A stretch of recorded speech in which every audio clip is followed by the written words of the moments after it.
Les touristes viennent ici pour se détendre et ils consomment comme chez eux, ou voire plus. Or nous, on n'a pas d'eau.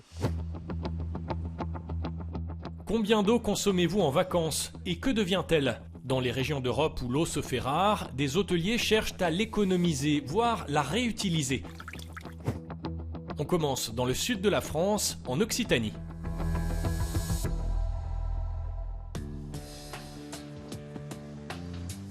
C'est la fin de la saison, les touristes ont quitté le camping Les Mimosas et son grand parc aquatique. Vous avez la piscine à vagues, le jacuzzi, le looping. Le directeur traque maintenant chaque litre d'eau puisée dans les nappes en temps réel. Chaque piscine a son propre compteur pour vérifier exactement ce qu'elle consomme et savoir où on peut faire des économies d'eau et où on perd de l'eau. Pascal Magnin dit avoir économisé 15% d'eau cet été. Il a testé des filtres de synthèse pour ses piscines. Il a changé les systèmes de douche et recyclé les eaux des jacuzzis individuels.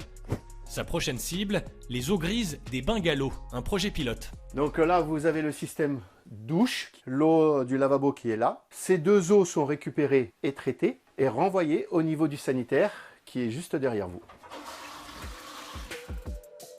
Une démarche soutenue par la région Occitanie où le tourisme représente 10% des richesses. On fait des opérations fortes qui ensuite ont capacité à être développées dans d'autres sites. On est sur prévoir l'avenir, anticiper et faire en sorte que les politiques de l'eau nous permettent de nous adapter au changement climatique qui impacte la vie des gens, qui impacte la vie économique. Le camping a pris part à un projet européen regroupant des partenaires d'Occitanie, de Catalogne et des Baléares. On a beaucoup à apprendre sur les techniques énergie dans le nord de l'Europe et le nord de l'Europe à apprendre de nous sur la question de l'eau. L'Europe ne peut pas se faire sans la Méditerranée. Les solutions arrivent à travers la coopération.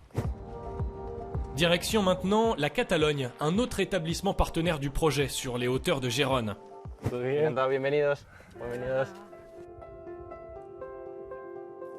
L'éco-hôtel Canbook consomme environ 2,5 millions de litres d'eau par an. Plus de la moitié provient de la pluie captée sur les toits. L'eau est purifiée par ces machines, puis abonde les chambres, la cuisine ou cette piscine naturelle. Les eaux usées sont traitées dans cette station de phytoépuration. Elles irrigueront le potager. Podemos decir que realmente el hotel ahora mismo es viable a nivel económico y también a nivel energético y de permacultura, porque cuando vinimos aquí miramos los análisis que teníamos de biodiversidad, de cantidad de materia orgánica en la tierra, de cantidad de agua, y ahora tenemos valores el doble que cuando llegamos.